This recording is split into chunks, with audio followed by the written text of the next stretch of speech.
بسم الله الرحمن الرحيم الحمد لله رب العالمين والصلاة والسلام على أشرف المرسلين وعلى آله وصحبه الطيبين الطاهرين اللهم لا سهل إلا ما جعلته سهلا وأنت تجعل الحزن إذا شئت سهلا وبعد. Nous allons traduire, Inch'Allah, subhanahu wa ta'ala, cette séance qui a été consacrée à quelques messages et quelques enseignements de ce grand pilier de l'islam, à savoir le pèlerinage. Après avoir accompli sereinement et en toute plénitude ce mois du Ramadan, qu'Allah Azza wa Jal nous a permis de l'accomplir dans la meilleure des façons, nous sortons de ce mois avec ces mots de takbir, cette exaltation, glorification d'Allah Azza wa Jal, pour exprimer notre reconnaissance envers Allah subhanahu wa ta'ala qui nous a permis d'accomplir ce mois de jeûne en toute sérénité et en toute exactitude. Et après cela, Allah Azza wa Jal, à chaque occasion, il nous permet, bien entendu, de bénir dans d'autres moments de spiritualité. Et après le mois du Ramadan, vient bien entendu cette fête de l'Aïd qui serait consacrée à cette joie. Et nous sommes pleinement dans ce jeûne de 6 jours de Shawwal qui seront une sorte, bien entendu, d'accomplissement de l'action, de la bonne action après cette action du mois du Ramadan. Et finalement, les cœurs se dirigent, bien entendu, vers une autre adoration, à savoir cette adoration de pèlerinage. C'est-à-dire pour dire que le croyant est continuellement dans une action de bien, comme Allah Azza wa Jalla dit, فَإِذَا فَرَغْتَ فَانْصَبْ. Lorsque tu finis, tu achèves une action, tu commences une autre. C'est-à-dire le croyant est tout le temps, en permanence, bien entendu, dans cette action du bien. Comme il disait l'imam Ahmed ibn Hanbal, radiyallahu anhu, rahimahullah ta'ala, lorsqu'il a posé la question, est-ce que le serviteur connaît le goût du repos? Il a dit, il ne connaîtra le goût du repos jusqu'au qu'il pose ses premiers pieds, bien entendu, au paradis. Nous sommes face à cette adoration qui est l'adoration du pèlerinage. Ce pèlerinage qu'Allah Azza wa Jal, pour sa miséricorde, il ne l'a demandé, il l'a exigé une fois, bien entendu, une fois dans notre vie. Et tout en dehors de cette occasion, tout cela est surrogatoire et bien entendu est un surplus. Et que faisons déjà une distinction, une différence entre le pilier, ce qui est obligatoire, et ce qui ne l'est pas. Ça veut dire, lorsqu'on dit que c'est obligatoire, ça veut dire que ce pilier, le premier pilier, cette première occasion, opportunité d'aller au pèlerinage, pour la première fois, il faut s'y préparer, bien entendu, et avoir à l'esprit que finalement, qu'il s'agit d'un pilier. Et que finalement, bien entendu, tout ce que nous pouvons commettre comme erreur et non-préparation pour ce qui est surrogatoire peut être rectifié, peut être assoupli, mais en ce qui concerne ce pilier et concerne notre premier pèlerinage, nous devons bien prendre soin de ce pilier, bien entendu. C'est-à-dire que nous devons nous préparer, bien entendu, pour ce pèlerinage. Nous devons se préparer avec les meilleures des façons et que ce que nous allons, Inch'Allah Azza wa Jal, bien entendu, l'expliquer très brièvement pendant cette séance. Lorsque nous voyons et nous regardons autour de nous comment les gens se préparent pour le pèlerinage, nous devons regarder que, bien entendu, que beaucoup de personnes s'intéressent à certains aspects au détriment d'autres. Il y en a qui s'intéressent par exemple au côté éducatif et au côté, bien entendu, spirituel du pèlerinage, le message. D'autres s'intéressent au côté jurisprudentiel, c'est-à-dire du terme, et d'autres s'intéressent aux finalités, bien entendu, du pèlerinage, et d'autres s'intéressent au côté administratif et médical. Et pour, Inch'Allah, avoir une vision très très complète et globale, nous devons bien entendu avoir à l'esprit tous ces éléments, nous devons comprendre le pèlerinage avec tout dans l'ensemble, Inch'Allah. Mais ce qui est regrettable, c'est que nous regardons aujourd'hui, nous apercevons que finalement que beaucoup de musulmans dans ces dernières années, et les musulmans contemporains, s'intéressent beaucoup au côté jurisprudentiel, c'est-à-dire la jurisprudence en tant que science, c'est-à-dire ils s'intéressaient beaucoup ce qui est obligatoire, ce qui ne l'est pas, ce qui est makro, ce qui est détestable, ce qui est sunnah, ce qui est bid'a. Bien entendu, nous devons nous intéresser à cela, mais nous avons bien entendu donné beaucoup d'importance et que finalement pour le fiqh de la vraie instruction de la religion, c'est que nous ne devons pas donner plus d'importance aux choses qui ne leur sont pas dues, et nous devons bien entendu mettre les choses dans leur place et bien entendu faire dévancer les choses et mettre les choses dans leur ordre, et comme Allah subhanahu wa ta'ala bien entendu veut de nous. Nous allons Inch'Allah aborder tous ces aspects. Bien entendu, le premier aspect, nous allons les aborder très brièvement parce que le temps nous presse. Le premier aspect, c'est le côté, bien entendu, éducatif, spirituel.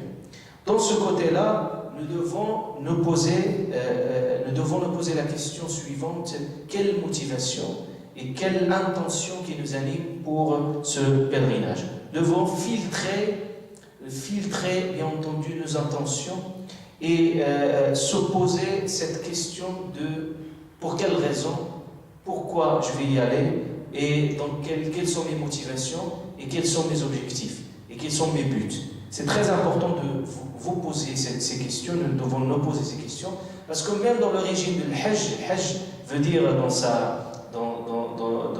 au sens linguistique, il veut dire se diriger vers quelque chose. C'est-à-dire, nous devons nous poser la question du but, et que beaucoup de personnes, nous devons poser cette question qui est importante. Et nous devons nous poser: est-ce que nous allons justement aller juste pour la maison sacrée, ou est-ce que nous allons bien entendu aller bien entendu vers le Seigneur de cette maison sacrée? C'est-à-dire, est-ce que juste l'amour de cette mosquée, l'amour de certains endroits, malgré leur importance, qui nous anime, ou est-ce que plutôt bien entendu aller pour se rapprocher d'Allah Azza wa Jalla subhanahu wa ta'ala? Est-ce que notre but final, ces endroits en soi, ou est-ce que le but ultime, c'est finalement qui est recherché, bien entendu, la satisfaction d'Allah subhanahu wa ta'ala? C'est très important en fait de filtrer ça et de se poser cette question-là.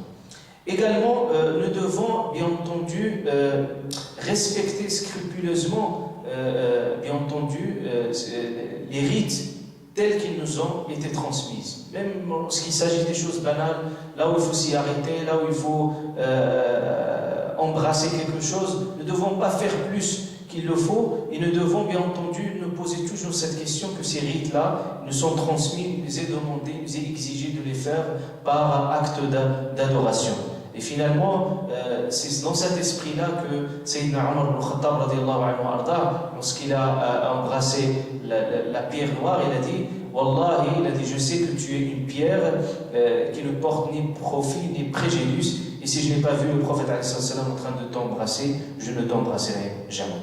Donc nous devons faire attention à la question de l'intention et la purification, et purger nos intentions, bien entendu. C'est pour ça Allah Azza wa Jalla dit dans un verset: ça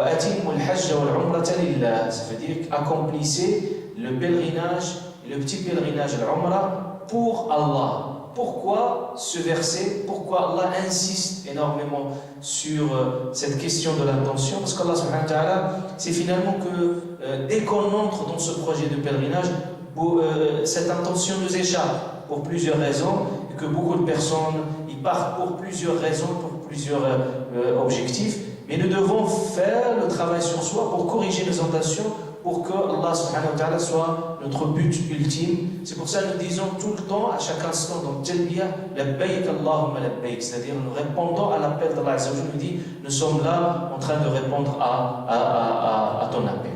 Et bien entendu, c'est pour ça que le prophète alayhi salatu wassalam, lorsqu'il a fait son Talbiya, il a dit: Labbaika hajjatan la riya'a fiha wa la sum'a. C'est-à-dire, je réponds à ton appel, hajja, sans aucune ostentation, bien entendu, dans cela. Donc, le fait de corriger nos intentions, c'est quelque chose de primordial. Avant, bien entendu, il y a des choses qui vont nous aider, bien entendu, à mieux entretenir notre intention. Parmi ces choses, la première, c'est que avant de réfléchir sur le pèlerinage, comment va se dérouler le déroulement, alhamdoulilah, les agences que vous avez contactées vont faire ce travail-là. Ne devez pas vous occuper sur la question du pèlerinage, mais posez-vous la question de le hajj al-mabrour, le hajj béni, le hajj profitable, qui serait, Inch'Allah subhanahu wa ta'ala, une sorte qu'Allah subhanahu wa ta'ala l'accepte. Nous devons nous poser la question, comment je puisse faire pour qu'Allah subhanahu wa ta'ala accepte ce hajj, Inch'Allah. Comme il y a des choses qui handicapent notre action, comme il y a des choses qui annulent, par exemple, nos ablutions, il y a des choses qui annulent notre hajj, notre pèlerinage, qui annulent les actions. Nous devons, bien entendu, s'intéresser à cela et nous poser ces questions. Deuxième chose, c'est avant le pèlerinage, nous devons renouveler notre intention. Et nous devons faire un repentir très très sincère et pur. C'est-à-dire, même si nous prions, même si nous faisons des bonnes actions, nous devons absolument faire ce travail sur soi et nous devons, bien entendu, faire ce repentir, ce retour vers Allah subhanahu wa ta'ala. Il y a un moment de sincérité avec Allah subhanahu wa ta'ala, parce que nous allons partir vraiment en voyage spirituel, c'est un voyage qui nous rappelle l'au-delà, parce que nous allons quitter nos enfants, nous allons quitter nos biens, et nous allons, bien entendu, c'est comme nous allons partir vers Allah subhanahu wa ta'ala. Nous allons laisser toutes choses, et ça c'est une marque signifiante de la foi. C'est-à-dire que le pèlerinage, il regroupe, bien entendu, la personne donne tout le meilleur de soi qu'il donne pendant le pèlerinage. C'est-à-dire, la personne investit tout, investit son argent, investit son énergie, investit son nefs, investit tout cela, dans toutes les autres adorations qui sont réparties. Par ailleurs, ils sont regroupés dans ce, bien entendu, de pèlerinage. C'est pour ça que le prophète l'a appelé Ahadul Jihad, parmi les grands jihad, c'est-à-dire le grand effort de lutte que nous faisons faire sur soi. Également, parmi les choses qu'il faut faire, c'est qu'il faut, bien entendu, se provisionner. Comme l'a dit Allah subhanahu wa ta'ala, qu'il faut avoir sa provision. Sa provision en termes déjà d'instruction et de compréhension. Et également, il faut donner les droits aux ayants droit. C'est-à-dire, s'il y a des choses, des droits, nous devons bien entendu les faire retourner. Et bien entendu, il ne faut pas se fier, bien entendu, à la récompense du pèlerinage, comme le prophète, certes, qui nous l'a dit, que la personne, lorsqu'il accomplit un bon pèlerinage, il retournera comme sa mère l'a enfanté pour la première fois. C'est-à-dire qu'il sera purifié de ses actions. Certes, il sera purifié de ses actions, mais faites attention, il ne s'agit pas des droits des humains, les droits des autres. Les droits des autres, c'est tout un registre qu'il faut absolument, bien entendu, faire ce travail pour faire retourner les dépôts et retourner, bien entendu, accomplir pleinement, bien entendu, les droits des autres. Voilà, ça c'est la première question et le premier aspect spirituel et éducatif du pèlerinage. Il y a un autre côté, c'est le côté jurisprudentiel, le côté qui s'intéresse bien entendu au rite en soi. Bien entendu, beaucoup de savants, ils ont écrit